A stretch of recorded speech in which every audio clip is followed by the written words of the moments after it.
चलो 17 कॉन्सेप्ट हो गए थे ना बेटा,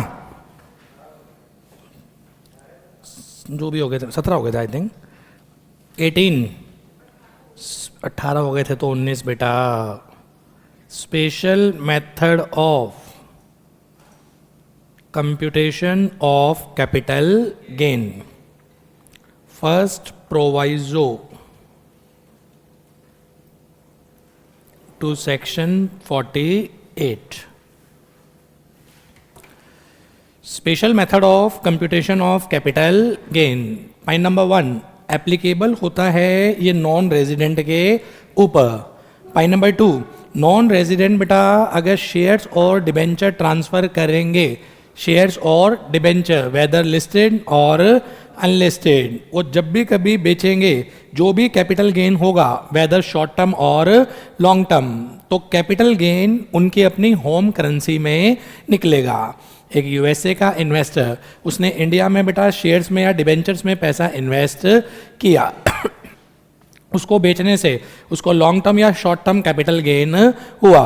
वो लॉन्ग टर्म या capital short term capital gain एक स्पेशल मेथड से कंप्यूट होगा, उसकी होम करेंसी में हम कंप्यूट करेंगे। सेल्स कंसिडरेशन इंडियन करेंसी में होगा, कन्वर्ट करेंगे फॉरेन करेंसी में। Cost of acquisition Indian currency में होगी, कन्वर्ट करेंगे बेटा फॉरेन करेंसी में। Expenses on transfer Indian currency में होंगे, कन्वर्ट करेंगे फॉरेन करेंसी में, और वो कैपिटल गेन निकल के आ जाएगा बेटा किसमें, आपका फॉरेन करेंसी। सेक्शन बोलती थी फील एट होम, आप इन्वेस्ट करो इंडिया में, हम आपकी होम करेंसी में ही क्या निकाल लेंगे, कैपिटल गेन निकाल लेंगे। तो provision applicable on home, non resident, किस कैपिटल एसेट में वो इन्वेस्ट कर रहे हैं, शेयर्स और डिबेंचर वेदर लिस्टेड और अनलिस्टेड। कौन सा कैपिटल गेन हो रहा है बेटा, कोई भी शॉर्ट टर्म या लॉन्ग टर्म कैपिटल गेन। तो स्पेशल मेथड है इनकम कंप्यूट करने का। लॉसेस कन्वर्ट करो सेल्स कंसिडरेशन को, INR में होगा बेटा ये, किस रेट से कन्वर्ट करें, एवरेज रेट। बैंक के 2 रेट चल रहे होते हैं, एक बाइंग रेट एक सेलिंग रेट, किस रेट से कन्वर्ट करना है, एवरेज। और बैंक कौन सा लेना है पूरे इनकम टैक्स में, SBI। तो जिस दिन हमने सेल करा बैंक का बाय रेट देखो, बैंक का सेल रेट देखो, उसकी एवरेज निकाल दो। Average rate as on on the date of सेल, उससे सेल्स कंसिडरेशन को कन्वर्ट करो। Expenses on transfer average rate as on the date of sale, इस रेट से कन्वर्ट करो बेटा। एवरेज कैसे निकलेगी, buying plus selling divided by 2, question अपने आप देगा। Sales consideration average rate as on the date of cell, expenses on transfer average rate as on the date of sale, cost of acquisition average rate as on the date of purchase. वो आपका capital gain निकल के आ जाएगा बेटा foreign currency में। अब उसको रीकन्वर्ट करो इंडियन करेंसी में। क्वेश्चन ये उठा रीकन्वर्ट अब क्यों करना है, टैक्स तो इंडियन करेंसी में लगेगा, तो वो जो कैपिटल गेन आ गया उसको कन्वर्ट करो इंडियन करेंसी में बाइंग रेट से। Buying rate as on the date of sale, sale बोल दो या ट्रांसफर बोल दो। प्रैक्टिकल क्लास में समझाया था बेटा, वो एक्सचेंज रेट के बेनिफिट नॉन रेजिडेंट को दे रहे हैं। एक बार रटो फिर समझा देता हूँ साहब। Section applicable on home, non resident, which type of capital asset should have been transfer, share और डिबेंचर वेदर लिस्टेड और unlisted. Which type of capital gain is covered, any whether short term और long term. Special method क्या था, feel at home, हम आपका capital gain आपकी home currency में निकालेंगे। क्या था बेटा तरीका आपका साहब, सेल्स कंसिडरेशन कन्वर्ट करो average rate as on the date of transfer, cost of acquisition average rate as on the date of purchase, expenses on transfer जिस दिन एक्सपेंस हुए उस दिन नहीं, average rate as on the date of sale. Capital gain निकल के आ जाएगा आपका साहब फॉरेन करेंसी में, उसको रिकन्वर्ट करो इंडियन करेंसी में, किस रेट से, buying rate as on the date of sale. Buying इसलिए लिया था क्योंकि वो सेल्स के कंपैरेटिव कम चल रहा होता है, वो बेनिफिट देना था नॉन रेजिडेंट को। और इन्होंने ये बोला था जहां ये फर्स्ट प्रोविजो लगता है सेकंड प्रोविजो नहीं लगता, मतलब बेनिफिट ऑफ इंडेक्सेशन नहीं मिलेगा। बेनिफिट ऑफ इंडेक्सेशन 23 जुलाई के बाद वैसे ही नहीं है, 23 जुलाई से पहले 2 एक्सेप्शन पढ़ लिया आपने, सेक्शन 112A उसमें नहीं मिलेगा, फर्स्ट प्रोविजो टू सेक्शन 48 इसमें नहीं मिलेगा, तीसरा भी पढ़ाऊंगा स्लम सेल स्लम सेल में भी कैपिटल गेन लॉन्ग टर्म क्यों ना हो, benefit of indexation is not available. चौथा है बेटा आपका डिबेंचर्स, जब भी आप बेचते हैं इंडेक्सेशन होगा ही नहीं। तो एक्सेप्शन है कि जहां कैपिटल गेन है लॉन्ग टर्म है पर benefit of indexation is not available 23 जुलाई से पहले। Number 1 112A। Number 2 first proviso to section 48 special method बेटा लॉन्ग टर्म हुआ इंडेक्सेशन नहीं होगा। Number 3 slump sale long term हुआ इंडेक्सेशन नहीं होगा। नंबर 4 आपका बेटा शेयर्स डिबेंचर में तो बल्कि अमेंडमेंट थी, बताना है भूल गया, 50AA नई सेक्शन आई थी, इनका तो कैपिटल गेन ही हमेशा शॉर्ट टर्म होगा। शेयर्स और डिबेंचर अगर अनलिस्टेड हैं इनका आपका कैपिटल गेन ही हमेशा क्या होगा साहब, शॉर्ट टर्म कैपिटल गेन होगा। फिलहाल ये समझ में आ गया जी। First proviso to section 48 practical question कराया था, वो दोबारा रिवाइज कर लेना, देख लेना, याद कर लेना। एमसीक्यू में बन सकता है ये। पहला applicable non resident, security share और डिबेंचर, कैपिटल गेन कोई भी, शॉर्ट टर्म या लॉन्ग टर्म कोई भी। सेल्स कंसिडरेशन किस रेट से रिवाइज कराओ बेटा, average rate as on the date of transfer, expenses on transfer average rate as on the date of transfer, cost of acquisition average rate as on the date of purchase. Capital gain निकल के आ जाएगा foreign currency में, reconvert करो Indian currency में, buying rate as on the date of transfer. और capital gain long term क्यों ना हो, benefit of indexation is not available. ठीक है जी, ये थे आपके बेटा कॉन्सेप्ट। इसके बाद स्टार्ट कर रहा हूं अब मैं कैपिटल गेन एग्जाम्पशन। एक दो कॉन्सेप्ट और थे छोटे छोटे, वो घर जाके रिवाइज कर लेना। वो specific capital asset, goodwill of business profession, trademark पढ़ाई नहीं थे वो, लूमार, stage carriage permit, intangible asset. 23 जुलाई से पहले पीरियड ऑफ होल्डिंग 36 महीने, 23 जुलाई के बाद पीरियड ऑफ होल्डिंग 24 महीने। ये एसेट जो बेचेंगे सेल्स कंसिडरेशन आपके पास होगा। Cost of acquisition sale generated थी तो निल, परचेज कर रखी थी तो परचेज प्राइस, और 1 अप्रैल 2001 से पहले है तो इनकी एफएमवी की भी ऑप्शन नहीं थी। ऐसे क्यों देख रहे हो, 7 टाइप की स्पेसिफिक कैपिटल एसेट थी, गुडविल ऑफ बिजनेस और profession, loom hour, stage carriage permit, आपके बेटा tenancy right, trademark, right to carry on business, right to manufacture, intangible asset, last time revise भी कराई दी, आप बोलो दो जल्दी से। 23 जुलाई से पहले है तो पीरियड ऑफ होल्डिंग 36 महीने, 23 जुलाई के बाद है तो पीरियड ऑफ होल्डिंग बेटा 24 महीने। जितने का बेचेंगे सेल्स कंसिडरेशन है, cost of acquisition sale generated है तो निल, और अगर परचेज कर रखी है तो एक्चुअल परचेज प्राइस, और अगर 2001 से पहले परचेज करी है तो 1 अप्रैल 2001 की फेयर मार्केट वैल्यू की ऑप्शन नहीं है। ठीक है जी, this is the whole crux of आपका बेटा कैपिटल गेन। एक बार स्लम सेल भी ले लेता हूं, फिर उसके बाद एग्जाम्पशन ले लेते हैं। ठीक है जी, स्लम सेल सेक्शन 50B, छोटा छोटा रिवाइज करा दो क्रक्स फॉर्म में, बुक में पूरा चैप्टर था ये। When entire business is transferred for a lump sum consideration, such sale is known as slum sale। मैंने पूरा का पूरा बिजनेस एक लमसम कंसिडरेशन में बेच दिया, उसको बोला जाता है बेटा स्लम सेल। बिल्डिंग भी गई, प्लांट एंड मशीनरी भी गया, फर्नीचर भी गया, स्टॉक भी गया, असेट सारी गई, लायबिलिटी सारी गई। इंटायर बिजनेस को जब एक लमसम कंसिडरेशन में बेचते हैं इसे बोला जाता है स्लम सेल। मेरा काम पढ़ाना बेटा, ये मेरा बिजनेस है, मैं बेचना चाह रहा हूँ जी, गले में पेन है, संन्यास लेना है बेटा, अब आगे र्यूमर मत फैला देना, मैं संन्यास लेना चाह रहा हूँ, ये बिजनेस मैं आपको बेच रहा हूँ। मैंने बोला ये चेयर, ये एसी, ये बिल्डिंग है, खरीदना चाहो खरीद लो। आपने बोला एसी कितने का, अलग से नहीं बताऊंगा, चेयर कितने की अलग से नहीं बताऊंगा। लमसम पूरा का पूरा बिजनेस जब ट्रांसफर होता है इसे क्या बोला जाता है बेटा, स्लम सेल। तो मतलब entire business is transfer for a lumpsum consideration, such sale is known as slump sale. ये कैपिटल गेन कौन सा होगा, कुछ एसेट इसमें 12 महीने वाली भी हैं बिजनेस में, 24 वाली भी हैं, 36 वाली भी हैं। ये नेचर ऑफ कैपिटल गेन क्या होगा, क्या सिखाया था नालायक, लाइफ ऑफ अंडरटेकिंग देखो, वो बिजनेस कितने टाइम बाद बिका है। अगर बिजनेस 36 महीने के बाद बिका है, कैपिटल गेन लॉन्ग टर्म होगा।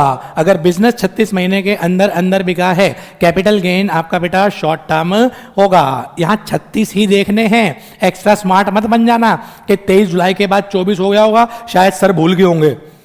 स्लम सेल में नहीं है ऐसा। स्लम सेल में ऑलवेज कितने देखने हैं, 36 मंथ। किस चीज के 36 महीने, बिजनेस के। सर एसेट के क्यों नहीं देख रहे, हजारों एसेट बिकी हैं, किस किस को देखे हैं, पूरे बिजनेस के ऊपर क्या लग रहा है, कैपिटल गेन। इसलिए लाइफ भी किसकी बेटा, पूरे बिजनेस की। 36 महीने के बाद बिकेगा लॉन्ग टर्म कैपिटल गेन, 36 महीने के अंदर अंदर बिकेगा शॉर्ट टर्म कैपिटल गेन। अगर लॉन्ग टर्म कैपिटल गेन हुआ, बेनिफिट ऑफ इंडेक्सेशन नहीं मिलेगा। अगर लॉन्ग टर्म कैपिटल गेन हुआ, benefit of indexation is not available. Law से पूछा गया, सर पूरा बिजनेस बेचा है, उसमें स्टॉक भी बिक गया, पीजीबीपी तो नहीं लगेगा।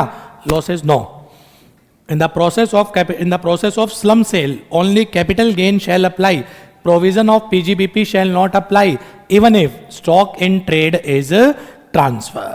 सर किस वैल्यू पे कैपिटल गेन लगेगा, सिंपल सा, सेल प्राइस ऑफ बिजनेस कितने का बेचा, माइनस कर दो बेटा उसमें से expenses on transfer minus net worth of business. 3 point है। Number 1 sale price of business, working note 1 पढ़ने लायक है, minus cost minus expenses on transfer और माइनस बेटा नेटवर्थ ऑफ बिजनेस, ये पढ़ने लायक सा। Balancing figure capital gain, short term या long term, depend upon the life of business. 36 महीने के बाद बिकेगा तो लॉन्ग टर्म, 36 महीने के अंदर अंदर बिकेगा तो शॉर्ट टर्म। तो अब 2 चीजें पढ़नी है, सेल्स कंसिडरेशन कैसे निकालते हैं और नेटवर्थ कैसे निकालते हैं। इससे पहले वहां तक पहुंचूं, यहां तक एक बार दोबारा रिवाइज कराओ। बोलो what do you mean by slump sale, meaning बोलो। पूरा बिजनेस एक लमसम कंसिडरेशन में बिकता है without assigning value to each asset and liability. एक एक एसेट और लाइबिलिटी की वैल्यू असाइन नहीं कर रहे, पूरा बिजनेस एक लमसम कंसिडरेशन में, उसको बोला जाता है स्लम सेल। कैपिटल गेन लगेगा साहब, पीरियड ऑफ होल्डिंग बिजनेस का देखना है। बिजनेस 36 महीने के बाद बिक रहा है, लॉन्ग टर्म। बिजनेस 36 महीने के अंदर अंदर बिकेगा, शॉर्ट टर्म। अगर लॉन्ग टर्म हुआ, बेनिफिट ऑफ इंडेक्सेशन नहीं मिलेगा। इसके बाद प्रोविजन ऑफ पीजीबीपी कभी नहीं लगेंगे, ऑल्दो हो सकता है स्लम सेल में आपका स्टॉक भी बिका हो। सर किस वैल्यू पे कैपिटल गेन लगे, सेल्स कंसिडरेशन लो, वर्किंग नोट 1 क्या होता है, माइनस कर दो बेचने के खर्चे और माइनस कर दो networth of business. Balancing figure बेटा आपकी कैपिटल गेन शॉर्ट टर्म और लॉन्ग टर्म 36 महीने बिजनेस के चेक करने हैं। तो what do you mean by sales consideration, what is the networth of business. पहले नेटवर्थ ऑफ बिजनेस को ले लेता हूं, ये टेक्निकल है। बिजनेस की नेटवर्थ का मतलब value of asset minus value of liability. Ratio में भी तो पढ़ रखा है। नेटवर्थ का मतलब क्या है, value of asset minus value of liability. Sir asset की कौन सी वैल्यू लेनी है, मैं निकाल रहा हूं कंप्यूटेशन ऑफ नेटवर्थ।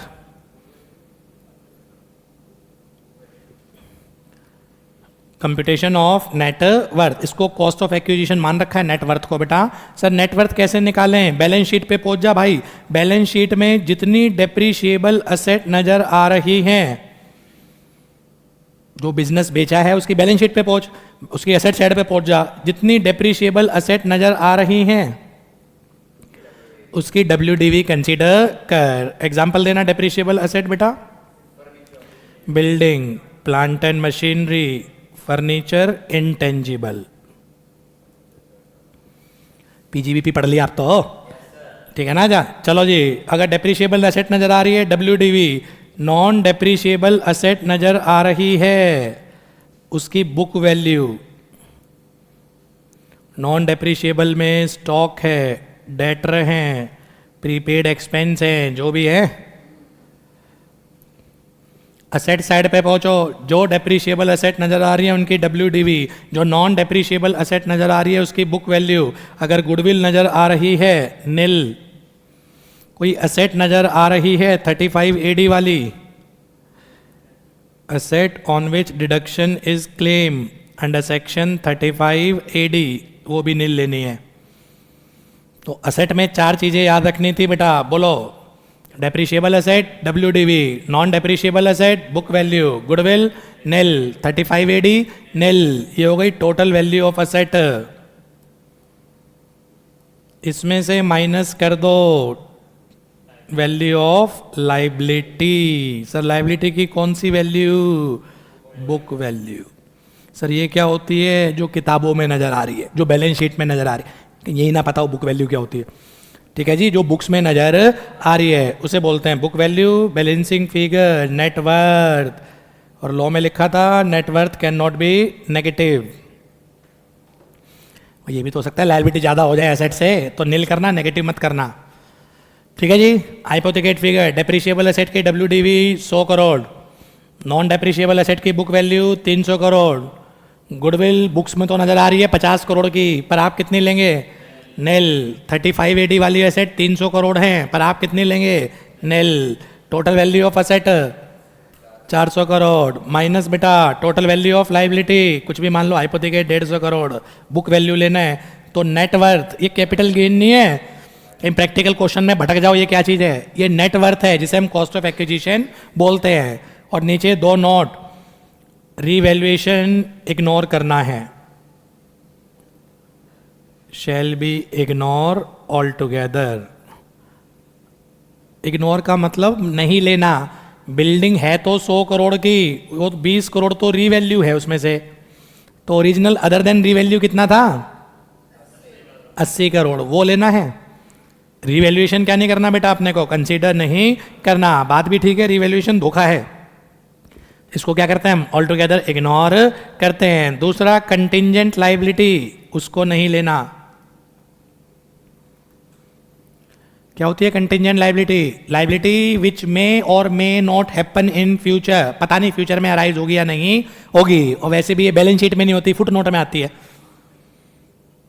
फिर भी थ्योरेटिकल याद कर लो, कंटिंजेंट लाइबिलिटी नहीं लेते। असेट का रीवैल्यूएशन हुआ है तो रीवैल्यूएशन को नहीं लेते। ये निकल के आ जाएगी बेटा आपकी नेटवर्थ। स्क्रीन से मैं हटाता हूँ, रिवाइज कराओ। How to compute networth? Balance sheet पे पहुंचो, असेट साइड पे पहुंचो, डेप्रिशिएबल असेट है तो WDV ले लो। एग्जाम में बताएगा नहीं वो डेप्रिशिएबल नॉन डेप्रिशिएबल, खुद पता होना चाहिए।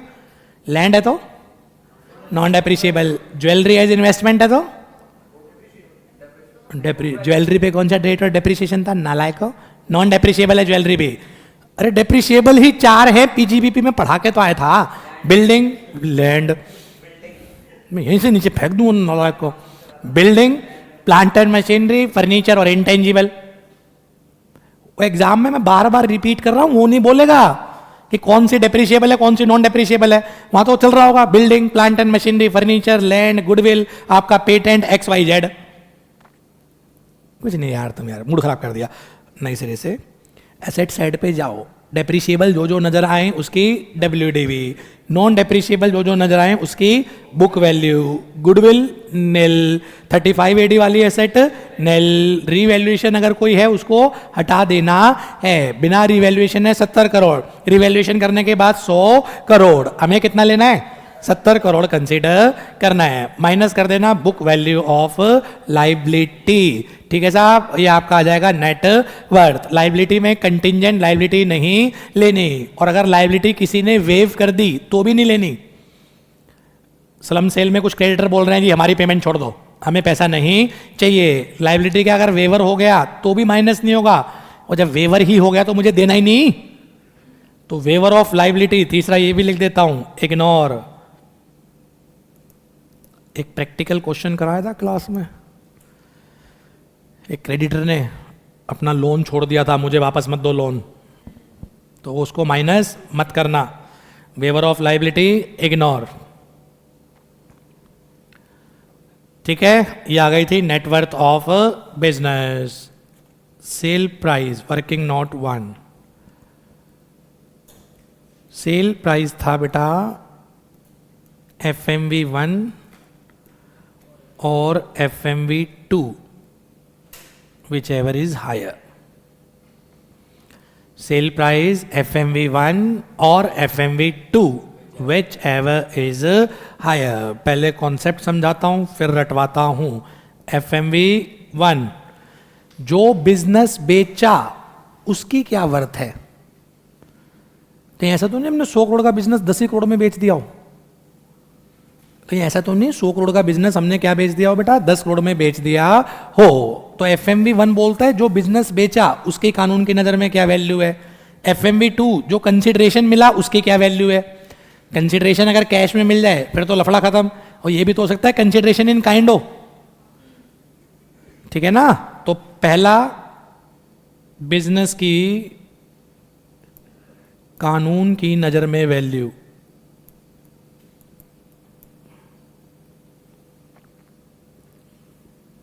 हिंदी में याद कर लो यार। बिजनेस की कानून के नज़र में क्या, इसकी नेटवर्थ मत निकाल देना, नेटवर्थ नहीं बोल रहा हूं मैं। इस बिजनेस की कानून की नज़रों में क्या वैल्यू है वो अपने आप बताएगा क्वेश्चन। फाइनल में ये भी ड्रामा पढ़ने लायक है। इंटर लेवल पे वो ये कंप्यूट करके देता है कि एज पर लॉ इसकी वैल्यूएशन इतनी बन रही है। फेयर मार्केट वैल्यू 2, इसका मतलब है जो कैश कंसिडरेशन मिला वो ले लो, जो असेट मिली उसकी फेयर मार्केट वैल्यू ले लो। इन दोनों का हायर क्या माना जाएगा, सेल प्राइस माना जाएगा। सर मेरा बिजनेस 100 करोड़ का है, मैंने 30 करोड़ में बेच दिया, तो FMV1 कितनी है, बेचा कितना में, FMV2 कितनी है 30 crore, whichever is higher, तो सेल प्राइस कितना माना जाएगा। सर मेरे बिजनेस की वर्थ ने आपकी वैल्यू 100 करोड़ है, मैंने 150 का बेच दिया, FMV1 कितनी है 100 करोड़ कानून की नज़र में बेटा, मुझे बिकी कितने में, कैश कितना मिला 150 crore, whichever is higher 150। वो इंटर लेवल पे मेजोरिटी क्वेश्चन ये आते हैं कि सेल्स कंसिडरेशन दे रखा होता है। FMV2 में खाली सेल्स कंसिडरेशन दे रखे होते हैं और कुछ होता ही नहीं, तो फिर वही हो जाएगा सेल्स कंसिडरेशन। पर अगर क्वेश्चन में इंफॉर्मेशन हो कि बिजनेस की वर्थ है इतनी और सेल्स कंसिडरेशन है इतनी, तो हमें क्या लेना है, विच एवर इज हायर, वो सेल्स कंसिडरेशन होगा, माइनस कर देना बेटा उसमें से एक्सपेंसेस ऑन ट्रांसफर और माइनस कर देना नेटवर्थ ऑफ बिजनेस। पढ़ने लायक है। नेटवर्थ डेप्रिशिएबल है तो WDV, नॉन डेप्रिशिएबल है तो बुक वैल्यू, गुडविल है तो निल, 35AD है तो nil, minus book value of liability. Revaluation ignore कर दो, किसी ने लाइबिलिटी वेव करी है उसको मत लेना, कंटिंजेंट लाइबिलिटी वैसे ही नहीं लेते, खत्म। ये है बेटा आपका एक चैप्टर मिला था बुक में, स्लम सेल, सेक्शन 50B है सेक्शन, चैप्टर मेरा बनाया हुआ था जो बुक में अलग से था, ठीक है। और कैपिटल गेन में कहीं स्पेसिफिक प्रॉब्लम हो, कोई डिस्कस करना हो पूछो, नहीं मैं कैपिटल गेन एग्जम्पशन लूं। ये और टेप रिकॉर्डर बजेगा इसमें अब।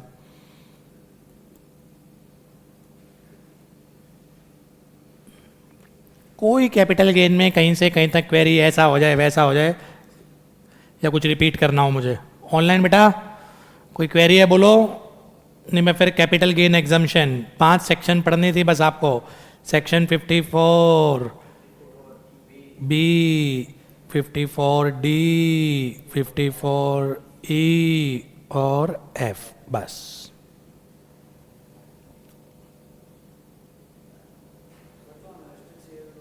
जो अनलिस्टेड शेयर्स होते हैं उन पे कौन सा, मतलब 24 महीने के अंदर बेचेगा तो शॉर्ट टर्म, 24 महीने के बाद टैक्स रेट पूछ रहा है क्या तू, कि टैक्स रेट क्या होगा। अरे 112A लिस्टेड पे लगता है, मैं कह रहा हूँ 112A लिस्टेड पे लगता है, तू पूछ रहा है जी अनलिस्टेड पे तो नहीं लगता। जब मैं कह रहा हूँ लगता ही वो लिस्टेड पे है, अनलिस्टेड पे लगता ही नहीं, वो चाहे शॉर्ट टर्म हो चाहे लॉन्ग टर्म हो।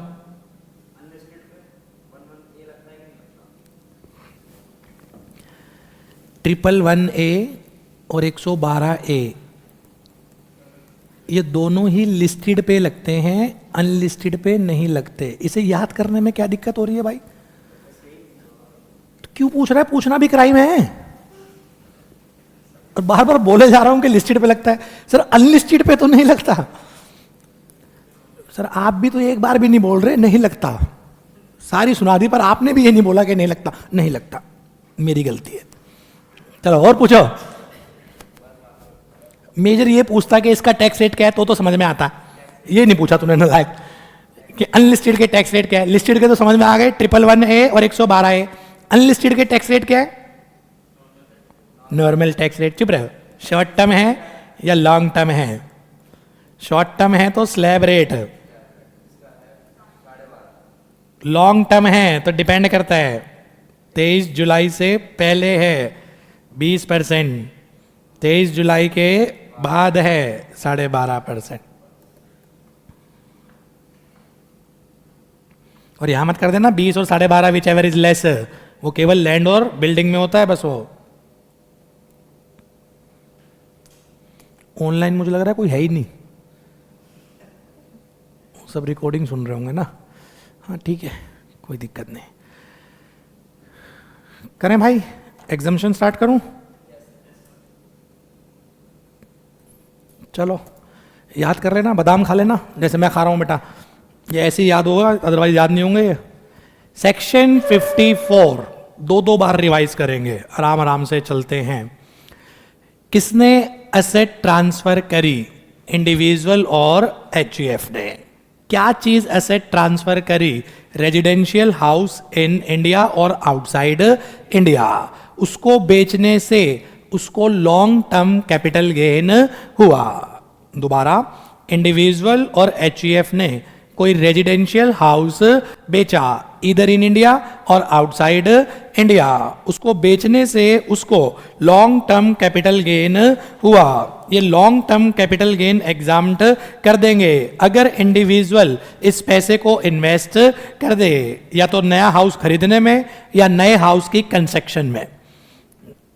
हाउस बेटा, हाउस बेचा, रेजिडेंशियल हाउस नया खरीद ले या उसको कंस्ट्रक्ट कर ले। सर कब तक ये पैसा लगा दूं? ट्रांसफर से या तो 1 साल पहले तक या एक्विजिशन 2 साल बाद तक, और अगर कंस्ट्रक्शन का केस है तो 3 साल के अंदर अंदर कंस्ट्रक्शन कंप्लीट कर लेना।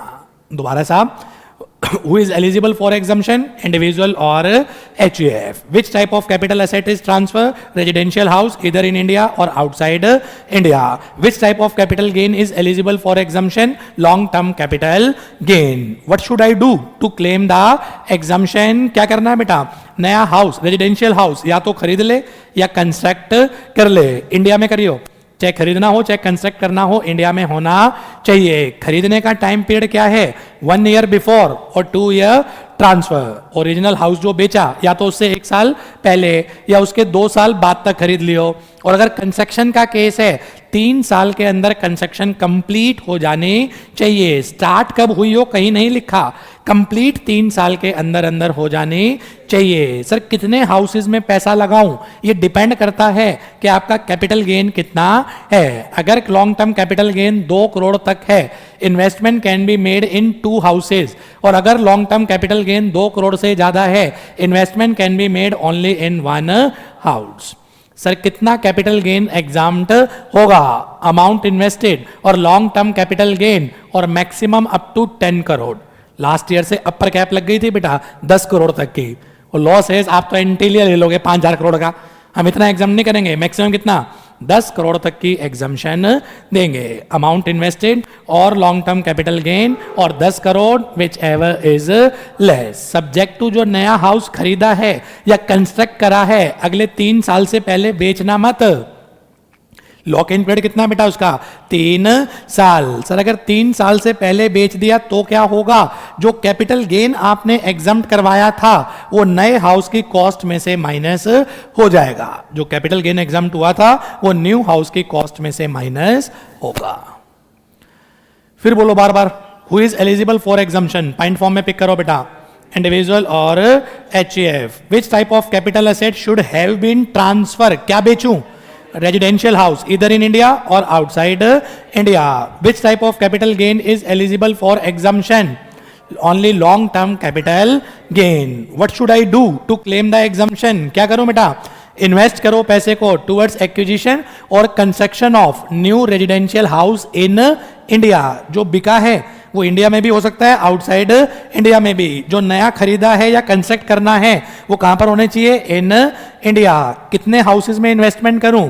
Long term capital gain 2 crore तक है तो 2 houses, long term capital gain 2 crore से ज्यादा है तो 1 हाउस। सर कितने टाइम के अंदर इन्वेस्ट करूं? ओरिजिनल जो हाउस आपने ट्रांसफर करा, खरीदने का केस है तो 1 साल पहले या उसके 2 साल बाद तक। कंस्ट्रक्शन का केस है 3 साल के अंदर कंस्ट्रक्शन कंप्लीट कर लेना। कंप्लीट कर लेना 3 साल में, स्टार्ट कभी मर्जी हुई हो, कंप्लीट 3 साल के अंदर हो जानी चाहिए। सारी कंडीशन सेटिस्फाइड हैं। क्वांटम ऑफ एग्जम्पशन, कितने की एग्जम्पशन मिलेगी? अमाउंट इन्वेस्टेड और लॉन्ग टर्म कैपिटल गेन और 10 करोड़, दोनों हाउसेस के मिला के थे ये 10 crore, whichever is less, इतने की एग्जम्पशन मिलेगी। पर याद रखना, नए हाउस जो आपने खरीदा या कंस्ट्रक्ट करा है 3 साल से पहले बेचोगे नहीं।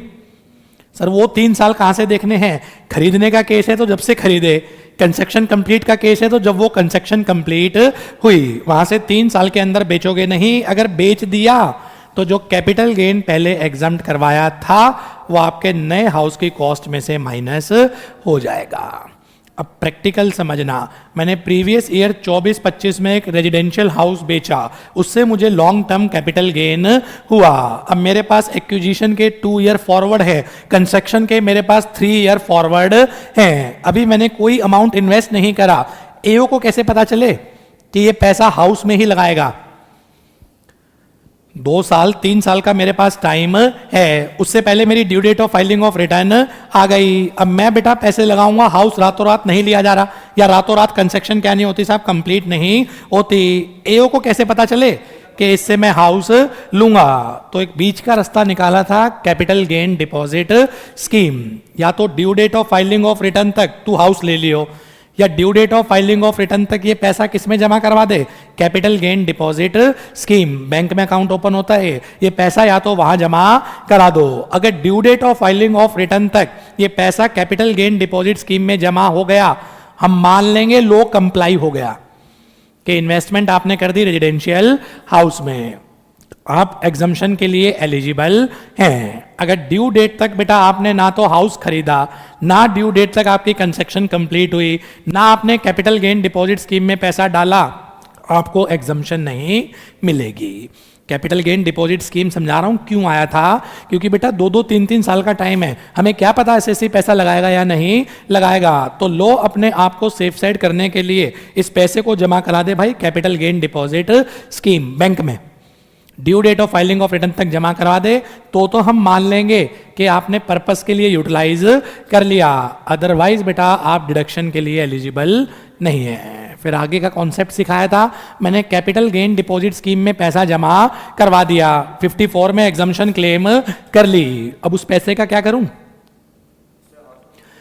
यूज कर, हाउस प्रॉपर्टी या तो एक्वायर कर या कंस्ट्रक्ट कर। कितने टाइम के अंदर? एक्विजिशन 2 साल, कंस्ट्रक्शन 3 साल। अब 2 केस बनेंगे, या तो वो 2 साल 3 साल में पैसा यूज हो जाएगा, या 2 साल 3 साल में पैसा यूज नहीं हो पाएगा। क्या सिखाया था?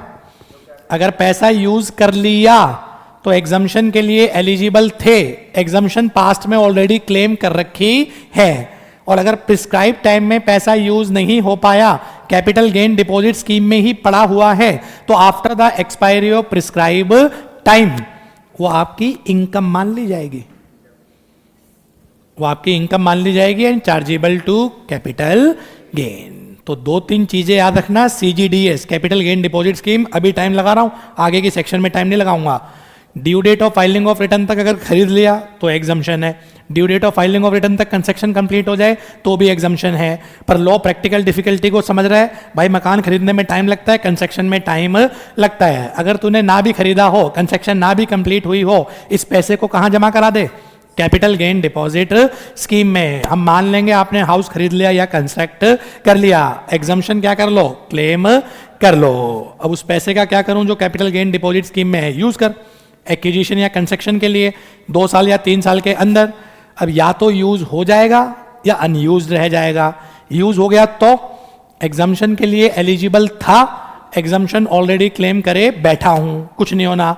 और अगर अनयूज रह गया तो after the expiry of 2 year या 3 ईयर एज द केस में भी वो आपकी इनकम मान ली जाएगी, taxable under the head capital gain. This is the whole crux of section 54. दोबारा बोल दो बेटा, एक सेक्शन में टाइम लगा लो, बाकी तो एक कट कॉपी पेस्ट होते रहते हैं ये. सबसे पहला पॉइंट फॉर्म में पकड़ लो. Who is eligible for exemption. मैं क्वेश्चन बोलता हूं आप answer. Who is eligible for exemption, individual और HUF. Which type of capital asset should have been transfer. Any residential house, whether in India or outside India. Which type of capital gain is eligible for exemption? Only long-term capital gain. What should I do to claim the exemption? Amount must be invested towards acquisition or construction of new house property in India. जो बिका है वो India में भी हो सकता है, outside India भी. न्यू हाउस प्रॉपर्टी कहां पर होनी चाहिए बेटा आपकी? In India. आगे चलो सर, कितने हाउसेज में इन्वेस्ट कर सकता हूं? Depend. Long term capital gain 2 crore तक है. 2 houses. Long term capital gain 2 crore से ज्यादा है. Investment can be made only in 1 house. What is the period of investment beta? Acquisition 1 year before, 2 year from the date of transfer. Construction 3 year. Complete from within the date of transfer. Complete 3 साल के अंदर हो जानी चाहिए. Start कब हुई है? Nowhere specified in the law. ये सारे पॉइंट सेटिस्फाइड हैं तो कैपिटल गेन एग्जाम्प्ट होगा. कितना?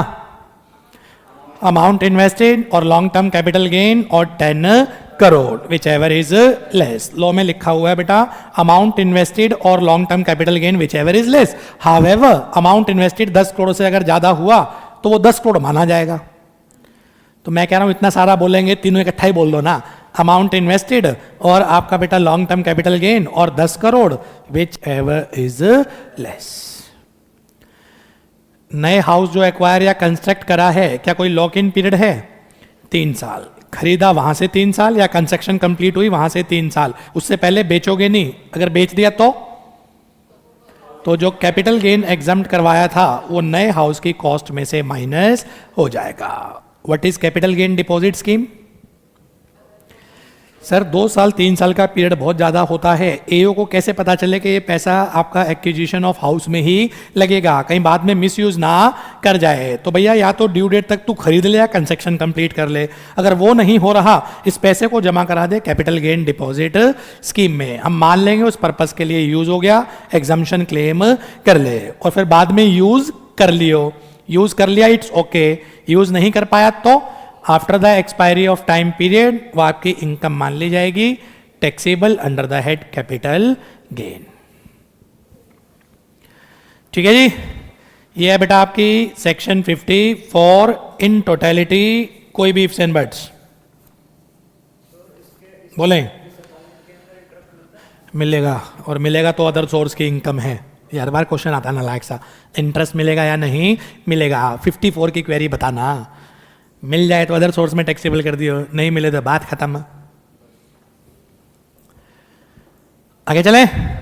सेक्शन 54 बी आपकी बेटा इंडिविजुअल और HUF ने कोई अर्बन एग्रीकल्चरल लैंड ट्रांसफर करी है. वर्ड्स पे एम्फेसिस ले लेना. इंडिविजुअल और HUF ने कोई अर्बन एग्रीकल्चरल लैंड ट्रांसफर करी है जिसको पिछले 2 सालों से वो एग्रीकल्चर पर्पस के लिए यूज करते आ रहे हैं. उसको बेचने से उन्हें कोई भी कैपिटल गेन हुआ, शॉर्ट टर्म और लॉन्ग टर्म. लॉ में दोनों लिखे हैं, शॉर्ट टर्म और long term. In my personal opinion ये लॉन्ग टर्म होगा, क्योंकि अगर 2 साल से ज्यादा एग्रीकल्चर पर्पस में यूज कर रहा है तो 24 महीने से ऊपर हो गए. 24 महीने से ऊपर होते ही आज के टाइम कैपिटल गेन कौन सा हो जाता है? Long term. पर लॉ में जो लिखा हुआ है उसके पीछे पड़ जाना बेटा. इंडिविजुअल और HUF ने कोई अर्बन एग्रीकल्चरल लैंड ट्रांसफर करी है जिसको वो या उसके पेरेंट पिछले 2 सालों से एग्रीकल्चर पर्पस में यूज करते आ रहे हैं. उसको बेचने से उन्हें कोई भी कैपिटल गेन हुआ, शॉर्ट टर्म या लॉन्ग टर्म, ये कैपिटल गेन हम एग्जाम्प्ट कर देंगे. उससे एनी एग्रीकल्चरल लैंड परचेज कर लो. Any, it may be urban, it may be rural. जो बिकी है वो कौन सी है बेटा? Urban agricultural land. उसके बदले जो खरीदी है वो कौन सी है? Rural. Any, it may be urban, it may be rural. Sir कितने टाइम के अंदर परचेज करनी है? कितने टाइम के अंदर थी बेटा? 2 ईयर फॉरवर्ड. अगले 2 सालों के अंदर अंदर क्या कर लेना साहब, ये एग्रीकल्चरल लैंड परचेज कर लेना। तो हम आपका कैपिटल गेन एग्जाम्प्ट करेंगे। कितना अमाउंट इन्वेस्टेड और capital gain whichever is less. नए वाली लैंड 3 साल के अंदर बेचना मत। अगर 3 साल से पहले आपने बेच दी तो जो कैपिटल गेन आपने पहले एग्जाम्प्ट करवाया था वो आपकी कॉस्ट ऑफ एक्विजिशन से माइनस हो जाएगा। और क्योंकि इसमें भी बेटा 3 साल का टाइम है, कैपिटल गेन डिपॉजिट स्कीम के प्रोविजन एप्लीकेबल होंगे। अब वो CGDS में बार बार नहीं बोल रहा, बस ये बता दूंगा कि प्रोविजन एप्लीकेबल होंगे। प्रोविजन एप्लीकेबल होने का मतलब क्या है, फिर भी एक बार रिवाइज करा दो। Due date of filing of return तक पैसा इस अकाउंट में भी जमा करा दोगे, मान लिया जाएगा कि आपने क्या कर लिया, यूटिलाइज कर दिया। एग्जम्पशन क्लेम कर लो, सब्जेक्ट टू एक्चुअल में यूटिलाइज कर लेना। और अगर अनयूटिलाइज रह गया तो after the expiry of prescribe period वो आपकी इनकम मान ली जाएगी। पॉइंट फॉर्म में पिक करो बेटा। Who is eligible for deduction, individual और HAF। Which type of capital asset should have been transfer, urban agricultural land जो पिछले 2 सालों से एग्रीकल्चर पर्पस में यूज होती आ रही है, उसको बेचने से कौन सा कैपिटल गेन हुआ, एनी शॉर्ट टर्म और लॉन्ग टर्म। वो कैपिटल गेन एग्जाम्प्ट कर देंगे। इस पैसे को क्या कर दो बेटा, री इन्वेस्ट कर दो। कहां पर, any agricultural land in India, which may be urban which may B rural. कितने टाइम के अंदर अंदर बेटा, 2 साल के अंदर अंदर, 2 ईयर फॉरवर्ड, अगले 2 साल में ये पैसा इन्वेस्ट कर देना। तो कितना कैपिटल गेन एग्जाम्प्ट होगा, अमाउंट इन्वेस्टेड और कैपिटल गेन, यहाँ 10 करोड़ की कोई लिमिट नहीं है, अमाउंट इन्वेस्टेड और capital gain whichever is less. नए वाले का लॉक इन पीरियड 3 साल। अगर लॉक इन के अंदर ट्रांसफर कर दिया तो जो कैपिटल गेन पहले एग्जाम्प्ट करवाया था वो नए हाउस की, नए लैंड की वैल्यू से क्या हो जाएगा साहब, माइनस हो जाएगा। और CGDS के प्रोविजन एज यूजुअल एप्लीकेबल होंगे। 2 सेक्शन हो गए बेटा, 54B क्रक्स फॉर्म में। इसमें रेजिडेंशियल हाउस के बदले, रेजिडेंशियल हाउस याद करने का तरीका आखिरी में मैंने समरी भी बनवाई थी बेटा, और दूसरे में अर्बन एग्रीकल्चरल लैंड के बदले any land, any agricultural land which may be urban which may B rural. यहां पर खरीदने का टाइम 1 साल पहले, 2 साल बाद, कंस्ट्रक्शन के 3, यहां पर बेटा 2 साल बाद। यहां पर कैपिटल गेन एग्जाम्प्ट कितना होता था, अमाउंट इन्वेस्टेड और कैपिटल गेन और 10 crore whichever is less. इधर 54B में अमाउंट इन्वेस्टेड और capital gain whichever is less. 54 केवल लॉन्ग टर्म को एग्जाम्प्ट करता है, 54B लॉन्ग टर्म और शॉर्ट टर्म दोनों को एग्जाम्प्ट करता है। ठीक है जी, इन दोनों में कोई क्वेरी बेटा,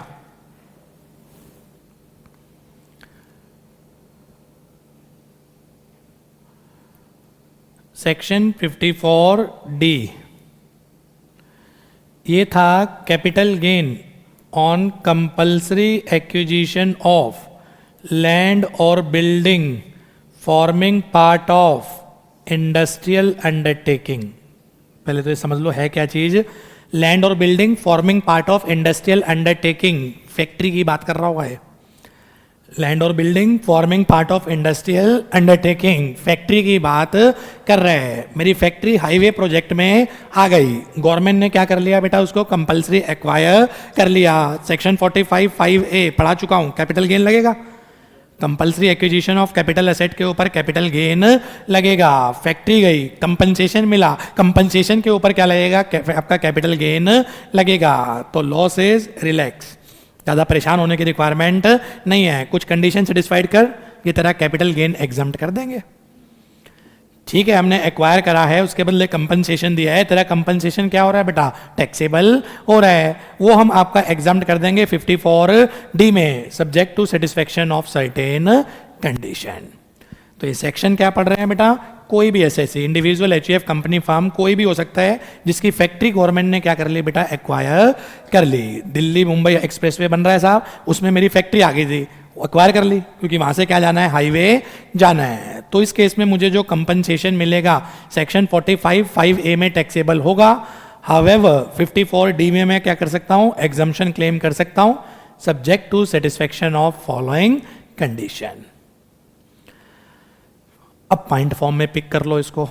who is eligible for exemption? NESSC, कोई भी इंडिविजुअल, HUF, कंपनी, फार्म, कोई भी। कैपिटल एसेट कौन सी ट्रांसफर हुई है? लैंड और building forming part of industrial undertaking, बेची नहीं है, वो भी कंपल्सरी एक्वायर हुई है। बाकियों में बिकी है बेटा, यहां पर क्या हुई है? कंपल्सरी एक्वायर हुई है। Eligible SSC, NESSC, capital asset transfer, land और building forming part of industrial undertaking which is compulsory acquired by government. कौन सा? Capital gain, long term capital gain. ये आपका क्या हो जाएगा बच्चे? एग्जाम्ड होगा। सब्जेक्ट टू बेटा अगले 3 साल के अंदर अंदर नई फैक्ट्री ले ले। लैंड और building forming part of industrial undertaking, कितने साल के अंदर अंदर? 3 साल के अंदर अंदर आप क्या कर लो बेटा? नई लैंड और बिल्डिंग ले लो, हम आपका कैपिटल गेन एग्जाम्ड कर देंगे। अमाउंट इन्वेस्टेड और capital gain whichever is less, बाकी सब कुछ सेम है। नई वाली फैक्ट्री 3 साल से पहले मत बेचना, अगर बेच दी तो जो कैपिटल गेन पहले एग्जाम्प्ट हुआ है वो आपका क्या हो जाएगा बेटा? कॉस्ट ऑफ एक्विजिशन से माइनस हो जाएगा। और क्योंकि 3 साल का टाइम है, कैपिटल गेन डिपॉजिट स्कीम के प्रोविजन एप्लीकेबल होंगे। पहली सेक्शन में टाइम लगता है, बाकी तो भागम भाग रहती है। फिर दोबारा रिवाइज कराओ जरा। 54D एलिजिबल एसएससी बोलो। एनी पर्सन, कोई भी हो सकता है। एसेट बोलो, कौन सी एसेट ट्रांसफर हुई है? लैंड और building forming part of industrial undertaking, government ने क्या करी है? कंपल्सरी एक्वायर करी है। उससे कौन सा कैपिटल गेन हुआ है?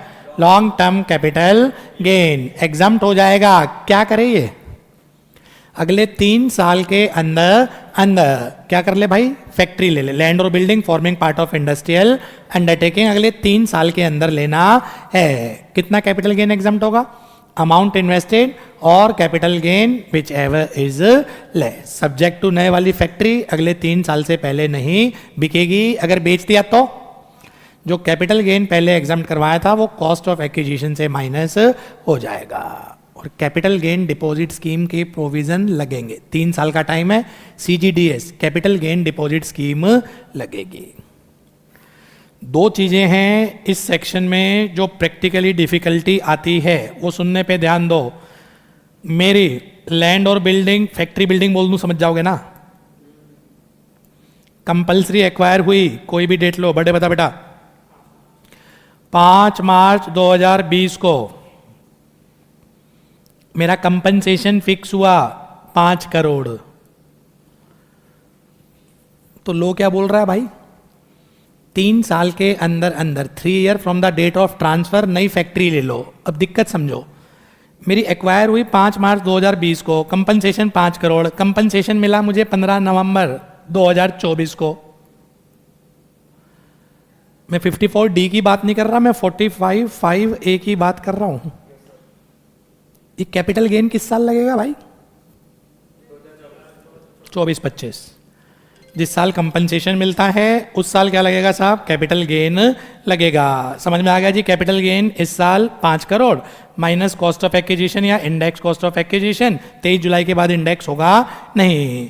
अब लो में लिखा है ट्रांसफर तो इस साल, कैपिटल गेन इस साल, इन्वेस्टमेंट कितने टाइम में करनी है? 3 साल फ्रॉम द डेट ऑफ। वो कह रहा है मुझे पैसा ही 2024 में मिला है, मैं उससे पहले कैसे इन्वेस्ट करूं? राइटिंग के अलावा दिक्कत समझ में आ रही है? लो में लिखा है 3 year from the date of transfer, उसके अंदर अंदर आप क्या कर लो? नई फैक्ट्री बिल्डिंग परचेज कर लो। एसएससी कह रहा है स्वा परचेज कर लो। मेरा तो कंपनसेशन ही मुझे जाके कब मिल रहा है? 24-25 में। उससे पहले मेरे पास पैसा नहीं है। समस्या ये समझाई थी, इसका क्या आंसर था? 54H। अगर कैपिटल गेन आपका कंपल्सरी एक्विजिशन के कारण होता है तो साल यहां से काउंट होंगे। सेक्शन भी तो पढ़ी थी 54H, तो ये क्या पढ़ी थी हमने? कंपल्सरी एक्विजिशन के केस में पीरियड ऑफ इन्वेस्टमेंट कहां से स्टार्ट होगा?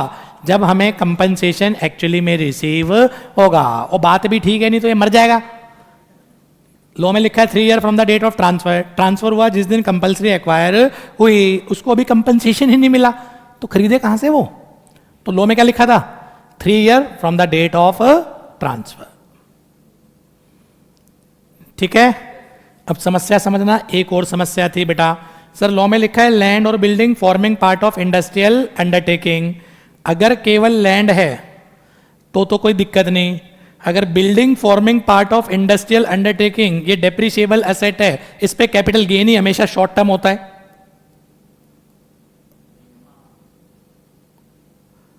सर दिक्कत तो है, बिल्डिंग में कैपिटल गेन ही हमेशा कौन सा होगा, ब्लॉक का कॉन्सेप्ट चल रहा होगा ना, हमेशा शॉर्ट टर्म। लोग क्या कह रहे हैं, long term capital gain exam, वो कैसे हो जाएगा, लॉन्ग टर्म कभी आ ही नहीं सकता। लैंड पे आ जाएगा, वो नॉन डेप्रिशिएबल है। अगर बिल्डिंग हो तो दिक्कत समझ में आ रही है। वो बिल्डिंग के केस में कभी भी लॉन्ग टर्म हो ही नहीं सकता, डेप्रिशिएबल एसेट है। डेप्रिशिएबल एसेट सर अगर डेप्रिसिएशन ना मिले तो पर्सनल हो तो वो पहले लिखा है forming part of industrial undertaking, इसका मतलब बिजनेस में यूज हो रही है, इसका मतलब बिजनेस में यूज हो रही है, उसमें कभी लॉन्ग टर्म हो ही नहीं सकता। फिर सुप्रीम कोर्ट का केस था, लिखा लॉन्ग टर्म है पर बिल्डिंग के केस में शॉर्ट टर्म भी आ जाएगा। लिखा लॉन्ग टर्म है पर बिल्डिंग के केस में इट इंप्लाइड शॉर्ट टर्म आ जाएगा, सब्जेक्ट टू 36 महीने के बाद बेची हो। सुप्रीम कोर्ट का केस उस जमाने का है जब लैंड और बिल्डिंग के 36 महीने देखते थे। आज के टाइम तो कितने देखेंगे, 24 महीने। तो आज के टाइम क्रक्स का निकलेगा, बिल्डिंग अगर 24 महीने के बाद कंपल्सरी एक्वायर हुई है तो 54D के बेनिफिट मिल जाएंगे। ऑल्दो लिखा तो क्या आएगा, वो शॉर्ट टर्म कैपिटल गेन, पर क्योंकि 24 महीने के बाद है इसलिए 54D का बेनिफिट मिल जाएगा। समस्या समझ में आ गई? ये थी बेटा 54D। कोई क्वेरी है पूछे, नहीं मैं आगे लेके चलूं। 54EC ऑनलाइन कोई है भाई या कोई भी नहीं है? बोले बोले आराम आराम से बोले। किसी अगर किसी लैंड और बिल्डिंग को 24 महीने, फिर एग्जाम्पशन 54D में नहीं मिलेगी। एलिजिबिलिटी किसकी है, लॉन्ग टर्म की, शॉर्ट टर्म की एलिजिबिलिटी ही नहीं है। 45(5)A में तबाह बर्बाद कैपिटल गेन लगेगा, एग्जाम्पशन मिलेगी नहीं। चले आगे, हेडिंग बताओ केवल। 54 में किसके बदले क्या है, रेजिडेंशियल हाउस के बदले रेजिडेंशियल हाउस। टाइम पीरियड 1 साल पहले, 2 साल बाद, कंस्ट्रक्शन के 3 साल। 54B में अर्बन एग्रीकल्चरल लैंड के बदले any agricultural land 2 year forward. 54D में लैंड और building forming part of industrial undertaking, इसके बदले लैंड और building forming part of industrial undertaking. Next section है बेटा 54EC। Any person, individual, HUF, company, firm, कोई भी हो सकता है। अगर इन्होंने बेटा ट्रांसफर करा है लैंड और बिल्डिंग और उसको बेचने से लॉन्ग टर्म कैपिटल गेन हुआ है, किसी भी पर्सन ने लैंड या बिल्डिंग बेची, लैंड या बिल्डिंग बेचने से उन्हें लॉन्ग टर्म कैपिटल गेन हुआ, लॉ सेज इस पैसे से बॉन्ड खरीद ले। ये जो लॉन्ग टर्म आपको कैपिटल गेन हुआ, इस पैसे से क्या खरीद लो बेटा, बॉन्ड खरीद लो 5 ईयर वाले, जिनका लॉक इन पीरियड कितना है 5 ईयर। या तो पावर फाइनेंस कॉर्पोरेशन के बॉन्ड ले लो, या बेटा आप नेशनल, कौन कौन से थे, NHAI के, national highway authority of India, या REC के, रूरल इलेक्ट्रिफिकेशन कॉर्पोरेशन, या PFC के, पावर फाइनेंस कॉर्पोरेशन, या इंडियन रेलवे के। 4 टाइप के बॉन्ड थे। ये बॉन्ड आप क्या कर लो, एक्वायर कर लो 6 महीने के अंदर अंदर। यहाँ टाइम पीरियड कितना था बेटा, 6 महीने के अंदर अंदर। 6 महीने कहाँ से, जब आपने लैंड और बिल्डिंग बेची थी वहां से 6 महीने के अंदर अंदर ये 5 साल वाले बॉन्ड परचेज कर लो। पावर फाइनेंस, इंडियन रेलवे बेटा, NHAI, national highway authority of India, और कौन सा बच गया, रूरल इलेक्ट्रिफिकेशन, RECL, इसके बॉन्ड आप परचेज कर लें। तो आपको बेटा 6 महीने के अंदर परचेज करने हैं, कैपिटल गेन एग्जाम्प्ट होगा। कितना, लॉन्ग टर्म कैपिटल गेन और अमाउंट इन्वेस्टेड और 50 लाख। अपर कैप आ गई थी, मैक्सिमम अप टू 50 लाख, इतने की एग्जाम्पशन मिलेगी। सब्जेक्ट टू नए बॉन्ड जो आपने खरीदे हैं अगले 5 साल से पहले ना तो बेचोगे और ना इनको गिरवी रख के लोन लोगे। यहाँ 2 कंडीशन थी, ना तो बेचेंगे और ना इसको गिरवी रख के लोन लेंगे। अगर ऐसा कर दिया तो जो कैपिटल गेन पहले एग्जाम्प्ट हुआ था वो इनकम मान ली जाएगी। कॉस्ट ऑफ एक्विजिशन से माइनस नहीं लिखा, बाकी तीनों में क्या लिखा था, कॉस्ट ऑफ एक्विजिशन से माइनस, यहां सीधा क्या लिखा हुआ है, वो इनकम मान ली जाएगी। खत्म। क्योंकि यहां 6 महीने के ही टाइम है तो यहां लिखा हुआ है कैपिटल गेन डिपॉजिट स्कीम इस सेक्शन के ऊपर नहीं लगती। सीजीडीएस के प्रोविजन इस सेक्शन के ऊपर एप्लीकेबल नहीं होते। पॉइंट फॉर्म में पकड़ो बेटा, एलिजिबल एसएससी कोई भी हो सकता है, इंडिविजुअल एचएफ कंपनी फार्म कोई भी। क्या चीज बिकी है, लैंड और बिल्डिंग। कौन सा कैपिटल गेन हुआ है, लॉन्ग टर्म कैपिटल गेन। क्या करूं, 5 साल वाले क्या ले लो साहब, बॉन्ड ले लो। कब तक ले लूं, 6 महीने के अंदर अंदर ले लो। तो आपका कैपिटल गेन एग्जाम्प्ट होगा, अमाउंट इन्वेस्टेड और कैपिटल गेन और 50 lakh which ever is less. अगले 5 साल से पहले ना तो बेचना ना इनको गिरवी रख के लोन लेना। अगर ये ड्रामा कर दिया, जो कैपिटल गेन पहले एग्जाम्प्ट हुआ था वो आपकी इनकम मान ली जाएगी। एग्जाम में बेटा बिल्डिंग, मैंने रेजिडेंशियल हाउस बेचा, उसके बदले हाउस भी ले लिया और बॉन्ड भी ले लिए, दोनों में एग्जाम्शन मिलेगी। रेजिडेंशियल हाउस बेचा, उससे मैंने नया हाउस भी खरीद लिया और बॉन्ड भी ले लिया, दोनों में एग्जाम्शन मिलेगी। क्यों, 54 में लिखा है रेजिडेंशियल हाउस के बदले रेजिडेंशियल हाउस, 54 ईसी में लिखा है बिल्डिंग के बदले बॉन्ड, तो हाउस भी तो बिल्डिंग है। हाँ करो, हाँ सर। तो रेजिडेंशियल हाउस के बदले रेजिडेंशियल हाउस लूंगा 54, रेजिडेंशियल हाउस के बदले अगर मैं बॉन्ड लूंगा 54 डी, अर्बन एग्रीकल्चरल लैंड के बदले एनी एग्रीकल्चरल लैंड लूंगा 54 बी। अगर बॉन्ड ले लूंगा तो भी मिल जाएगा, क्योंकि यहां पर लिखा है लैंड और बिल्डिंग, लैंड कोई सी भी हो।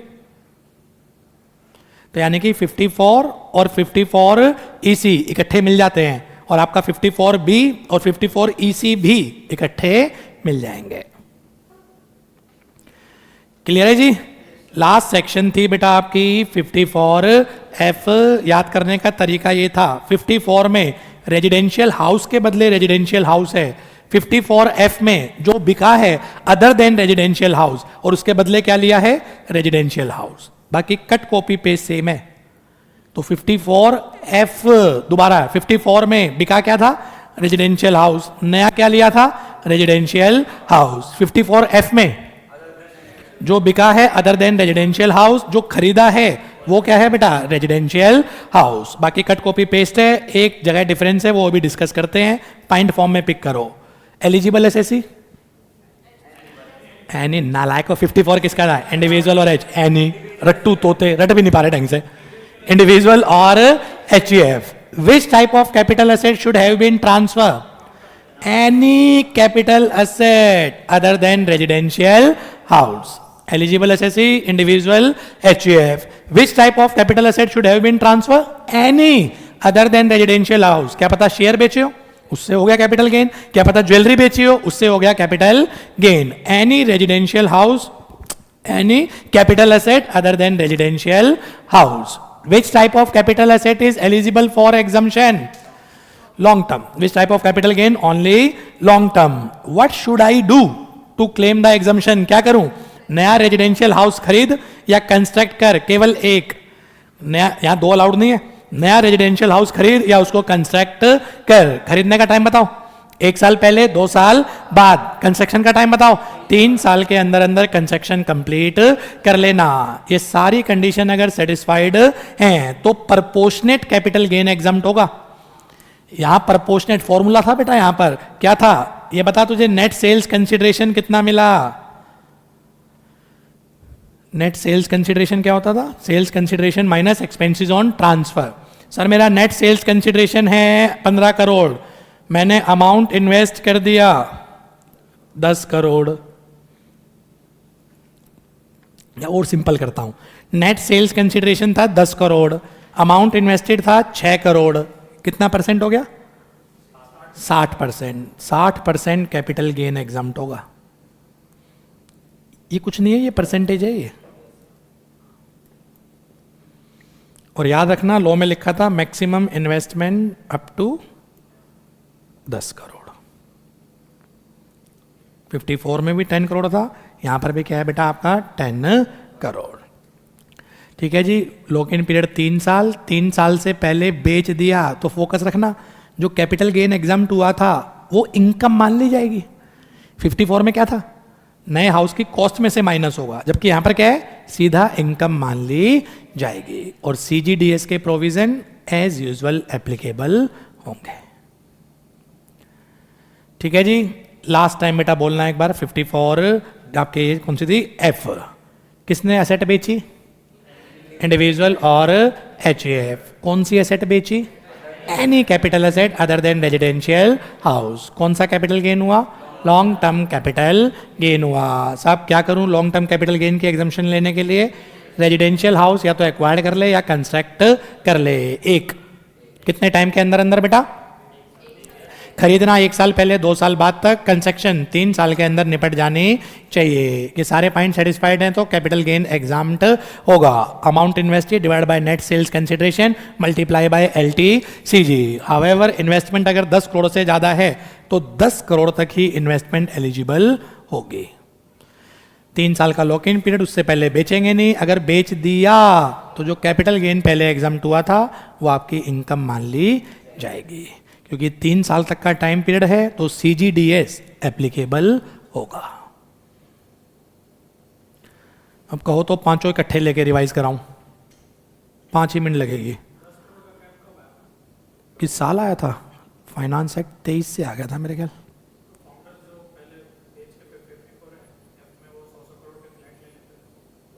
अब उनको तो मिल गई जो पास्ट में था, 23 के बाद से बंद है। पांचों इकट्ठे लूं, section 54, 54B, 54D, 54EC, 54F। मैं बोलता हूं बस आप मन मन में रिवाइज करते रहो। सबसे पहला पॉइंट लेते हैं एलिजिबल एसएससी। 54 इंडिविजुअल और एचईएफ। 54B आपका बेटा इंडिविजुअल और एचईएफ। 54D any SSC. 54EC any SSC. 54F individual और एचईएफ। सेकंड, कौन सी कैपिटल एसेट ट्रांसफर हुई है, 54 में रेजिडेंशियल हाउस इधर इन इंडिया और outside India. 54B urban agricultural land. 54D land और building forming part of industrial undertaking. 54EC any land और building, 54EC में लैंड और बिल्डिंग। और 54F any capital asset other than residential house. Next बेटा, 54 में कौन से कैपिटल गेन एग्जाम्प्ट होंगे, eligibility of capital gain. 54 long term capital gain. 54B long term capital gain. 54D आप 54B लॉन्ग टर्म भी हो सकता है, शॉर्ट टर्म भी हो सकता है। 54D लॉन्ग टर्म कैपिटल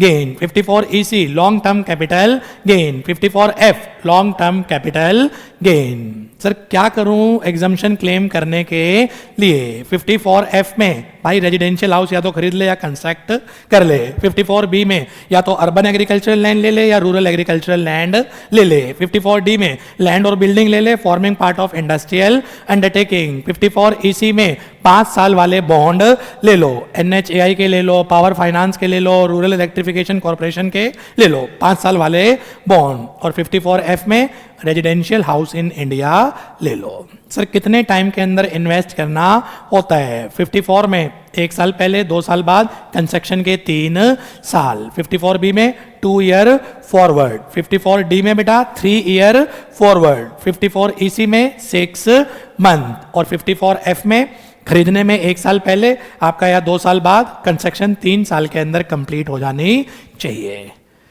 ठीक है जी, कितना कैपिटल गेन एग्जाम्प्ट होता है, 54 अमाउंट इन्वेस्टेड और कैपिटल गेन और 10 crore whichever is less. 54B amount invested और capital gain whichever is less. 54D amount invested और capital gain whichever is less. 54EC amount invested और capital gain और 50 lakh whichever is less. 54 amount invested divided by net sales consideration multiply by long term capital gain और amount invested 10 crore से ज्यादा नहीं हो सकता।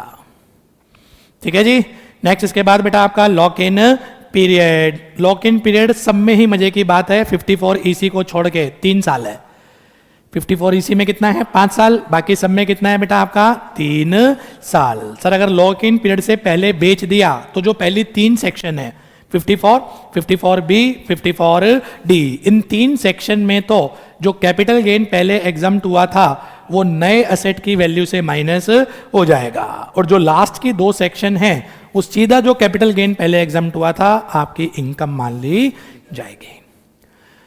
Sub section में capital gain deposit scheme लगती है एक्सेप्ट 54EC। माइंड अप हो गया बेटा अपना। कैपिटल गेन एग्जम्पशन भी इन टोटलिटी। तो मैंने आपको बेटा बेसिक पढ़ा दिया, रेजिडेंशियल स्टेटस पढ़ा दिया, salary, house property, PGBP, capital gain, other PGBP capital gain, PGBP capital gain. फिर इसके बाद बेटा मैंने अदर सोर्स के 2 चैप्टर आपको पढ़ा दिए, डिविडेंड और गिफ्ट।